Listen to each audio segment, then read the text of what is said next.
Hi guys, welcome back. This is Swami from A Coach Called Life, and today I kind of wanted to talk to you about a different way of looking at anxiety and having a different perspective of anxiety.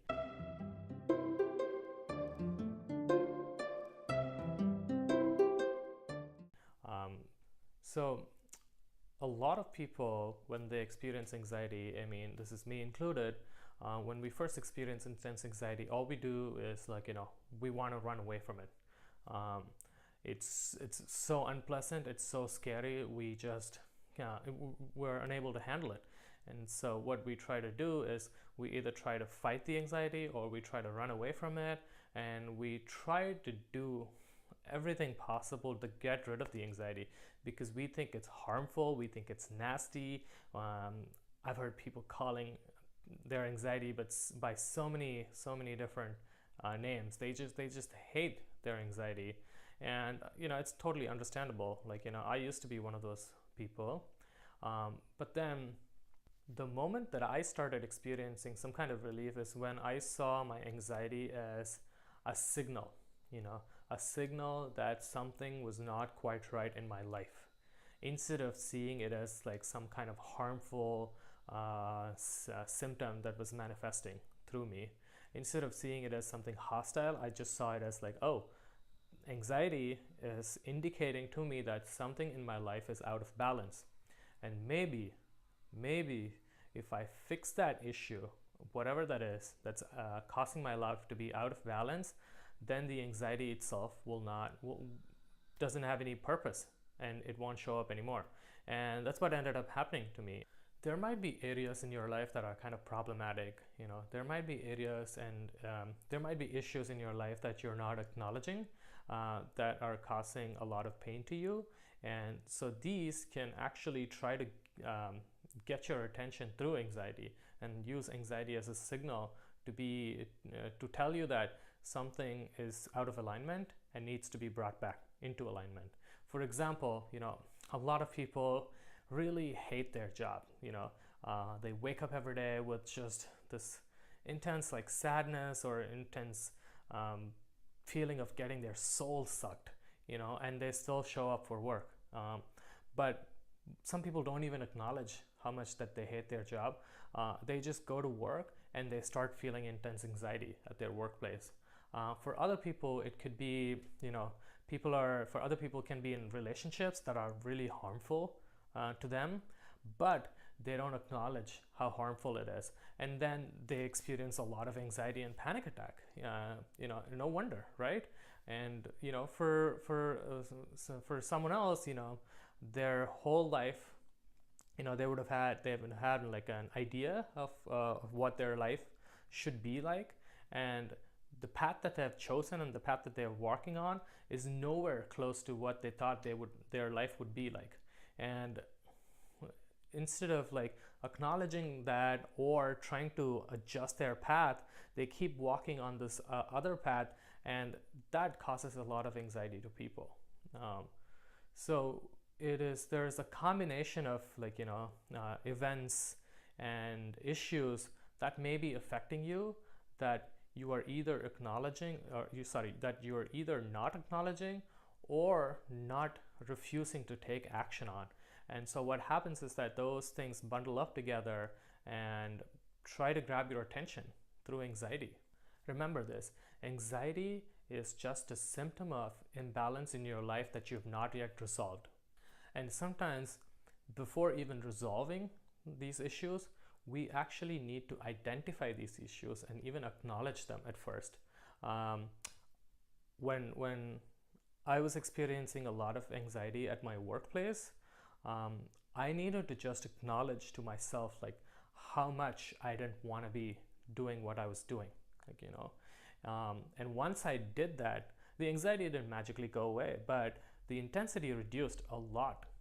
I was actually able to go to work and show up for work despite not really liking the job that I was doing, but just telling myself that, okay, this is not what I really want to do, and it's something I need to work on getting towards. I need to work towards something else, but right now it's fine. Like, I might not like what I'm doing, but I'm still gonna show up for work. Just that acknowledgement made my anxiety, like reduced my anxiety by a lot. For example, if your life's not going in the way that you want it to go, and in your younger days you might have an idea of like what you wanted to do and how your life wanted to, like how you would want your life to be, but then right now you're probably not anywhere close to that. So just even like acknowledging that is the first step to getting that anxiety under control. And then the second step would be trying to work out a plan to resolve these issues. If it's a job that you hate, think about other lines of work. Think about a change in career. And you don't have to like sit and do it all at once. Just acknowledging that, okay, these are the problematic areas, and I'm going to try to resolve them slowly, one by one. And I'm gonna take my time. I'm gonna strategize. I'm gonna have a plan, and then I'm gonna work towards that. Even like having a plan and working towards restoring the balance in your life is the antidote to anxiety. There's no anxiety killer better than having a plan and working towards it, and having goals and achieving them.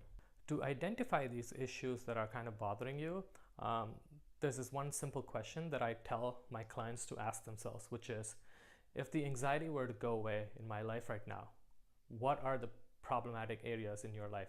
Just ask yourself this question. If there was no anxiety in my life, what are the other things that are bothering me? Because for most people who experience intense anxiety, the anxiety itself is the most problematic area. So it actually blinds you from seeing anything else that is problematic in your life. So once you just take the anxiety and put it aside and just tell yourself or ask yourself, what is something that's really bothering me? Is it my work, or is it my relationship? Is it my physical health? Am I in the place where I want to be? And just go on about it. It also helps to write things down. Journaling is a much better tool than just sitting and thinking about things. Another approach would be talking to a trained professional, like a psychologist or a life coach, or anyone, even like a mentor, or even someone that you think is able to just sit with you and support you and hold space for you. Could be a friend or a parent or anyone like that. Just talking things over. Okay, let me see what are the areas in my life that are kind of out of balance, and how can I bring balance into those areas. Just talking through all of those issues will really, really help you lessen your anxiety. Remember, don't fight the anxiety. Just accept the anxiety. The anxiety is not the enemy. It's just a signal that some things in your life are out of balance. And once you fix those areas, once you fix those issues, the anxiety has like no place in your life. Why would it come up? It's only coming up because it's trying to tell you that something's out of balance. So once you are done with those areas, once you put your life back into balance, the anxiety has no place in your life.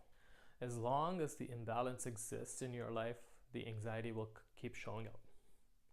Once the imbalances are fixed, the anxiety won't show up. It doesn't have to. There's no need for it. That's it, guys. I hope you found this video useful, and if you did, give it a thumbs up and consider subscribing to my channel. And see you later. Have a good week.